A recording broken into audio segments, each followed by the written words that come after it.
There's a lot to unpack here.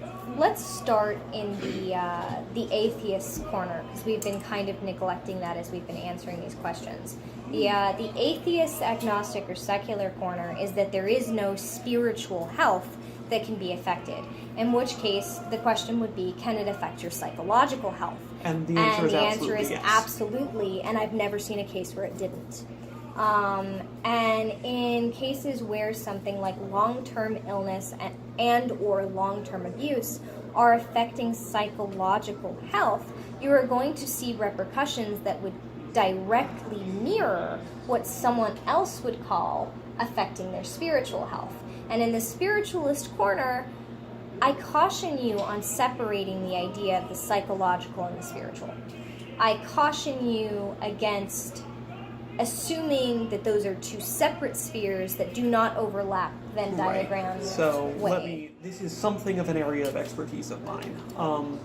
For those who don't know, I spent a number of years doing massage therapy, but in particular I would do a combination of structural integration on the physical side, energetic work, and body-centered psychotherapy.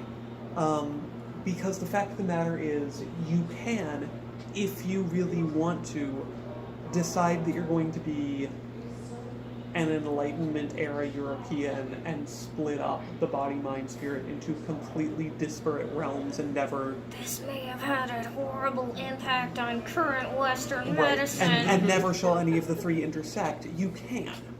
It's stupid.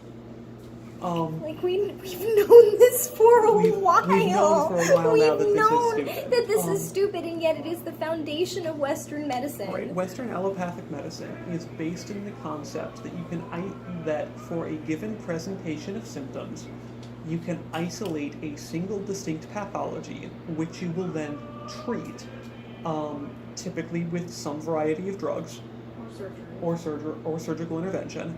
And that will resolve the problems that and that will resolve the set of symptoms that individual is experiencing.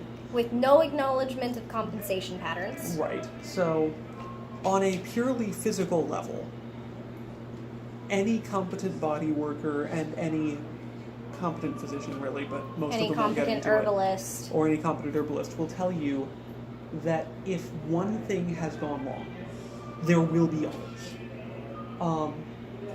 Let's go with the really simple one. I dislocated a shoulder. I couldn't use that arm. Okay, that arm is going to be weakened. I'm calling out two people in the room at the same time. It's fantastic. That arm is going to be weakened. Different muscles around that shoulder are going to be locked short or long and under strain. We are turning the same color. It's fantastic. That arm will not be able to bear as much weight, and its posture will be adjusted to avoid further damage. On the other side, that you will start using the other arm for more stuff. You will, if you're lucky, get additional muscular development and have asymmetric If you're unlucky, you may overstretch your tendons and hyperextend your joints. Can we talk about the tension today?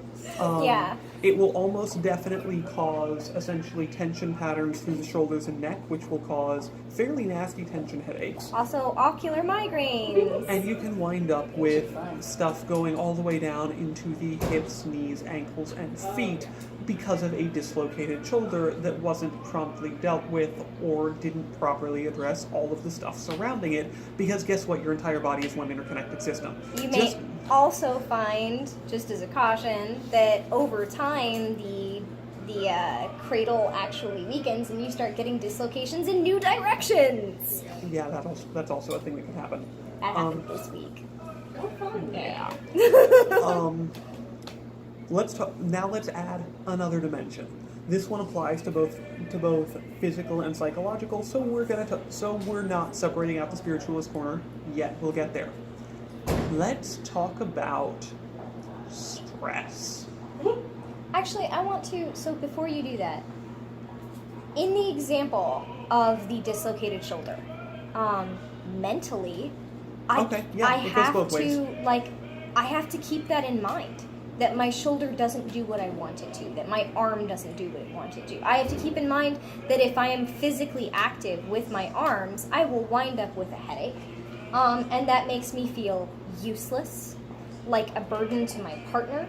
It makes me feel like I'm incompetent or incapable, which in some cases I am before everyone goes, you're not incapable. There are things I am incapable of doing now that I was capable of doing You before. would have a really hard time doing a hand-over-hand climb right now. Yeah.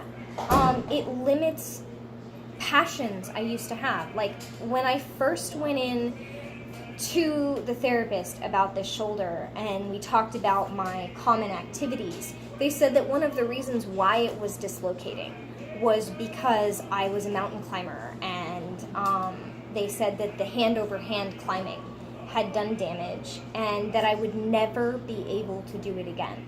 That used to be my weekend activity. I would go out and I would climb a mountain, and in climbing a mountain I felt capable, I felt strong, I felt like I could conquer the world, and it was absolutely part of my spiritual health. One of my most formative spiritual experiences was climbing up to the top of a waterfall and setting up my safety ropes so that they were tied to an anchor rock and leaning out over the top of the waterfall and letting the air hold me up.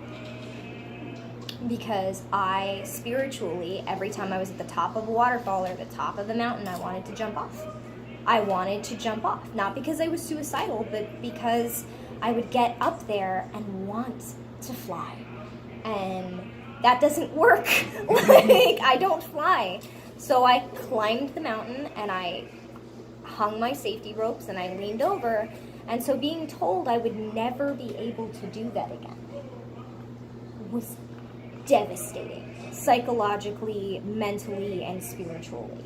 And it has had 12, 14 years of repercussions for me. It's still having repercussions for me. There are times when I'm like, man, I want to pack up my bag and go climb a mountain and say, fuck this shit, and I can't do that. I certainly can't do it in the unsafe way I used to with no climbing partner. So Yeah. when your arm is dangling there out of its socket, to come back to sort of the original question, and you're feeling useless and incapable, and how does that affect your ability to do the more woo-woo end of things? So on the spiritualist end of things, almost all my magic comes from a sense of my own power. I have made a lifetime spiritual practice out of being able to say, like, I can do anything. I can stand toe-to-toe with a god. I can command the universe to obey me. There is no spirit that will not answer to me when it is in my sphere of influence. So if I feel powerless in any sphere of my life, it is crippling to me spiritually. Like, magically, it is like having my legs taken out from underneath me. And there is nothing quite so impactful on your feeling of power as feeling as though your very self is betraying you, as if it is abandoning you. Like, I can command that my arm hop back into the socket, it ain't gonna. And I mean, I've gotten very good at relocating it. And I had kind of gotten to the point where I was like, all right, I can relocate my own shoulder. That makes me a badass. I am a badass. I can deal with this. And then it decided to dislocate in a way I wasn't used to. And instead of popping out the way I was used to, it did this, like, other one. And I went to Ian and I was like, I can't get it to go back in, and I had like a mental breakdown over this, and it definitely impacted my magical abilities. In fact, there is a problem I want to be able to address right now. Like, I know something's happening spiritually and magically. I know how I would normally handle it, and the oomph isn't there. And it's related to the heart, and it's related to the arm. Yeah, Yeah, and okay. I just, I'm looking at the problem and going, that is a mountain I can't climb right now because I don't feel like I can climb mountains. So, and we're using the physical one. Long-term chronic illness is so much worse than a Short-term dislocated shoulder. dislocation. And I mean, like, I'm saying this as someone who struggles with 2 long-term chronic illnesses. I just want to talk for a second about someone who suffers from long-term severe depression. That's a chronic illness. Because that's a chronic illness. And when you don't feel like you can get out of bed, spiritual development isn't even on the list. I'm actually really pissed off at the current way that, like, the Tumblr witch community is handling long-term depression in terms of spell advice. It's toxic. And so the idea of trying to do spells to help you to get out of depression when you are suffering from depression makes no sense, as anyone who has ever suffered from severe depression will tell you. you have no fucking spoons. Like, Well, on the other hand, if you can get up and do the spell, then clearly you're doing better. right. And I mean, if you want to use it as a measuring stick for how bad you're at. Right, if you can get up and do this thing, then clearly you are not doing as badly as you could be, and there's sort of an implied self-confidence boost in being able to do it, and that's great. But sometimes you can't. And that may be because of depression, and it may be because of fibromyalgia or chronic fatigue or cancer. Yeah. And yeah, it's going to have a spiritual effect. And here's my advice to you on that. If the only thing that your spirituality brings you in the periods of the darkest, most miserable points of your chronic illness is that there's a chance you'll make it past it. If that's all your spirituality brings you, is the awareness that there's a chance that you'll make it through to the other side, then it has done its job. Like, What's the Princess Leia line or General Organa line? If you only believe in it when you can see it, you'll never make it through the night. yeah. Yeah. Like, the reason I think that spirituality is valuable, the reason why I think that even if you are a secular or an atheist witch, there's a value in self-exploration, there's a value in self-communication, there's a value in belief in your own power, is because then you have this thread to hold on to and be like, okay, I believe in something inside me, something that's going to get me to the other side of this. That's going to get me to the point where I have one good day in a year, one good afternoon in this 6-month period. And it's going to turn that one good day, that one good afternoon into another strand to hold on to the next time and the next time. And if that's all it does for you, then that's what it's for. Everyone wants magic and spiritualism and occultism and esotericism to be about these grand Harry Potter style things. It's about whatever you conceive of as your soul and the power it has. If you're in the atheist corner, it's about your sense of self and the power it has. If you're in the spiritualist corner, it is about the sense of yourself as a universe entire, unto yourself, complete and whole and massive, and the peace and strength it can bring you when nothing else brings you peace or strength. That's a bit of a rant.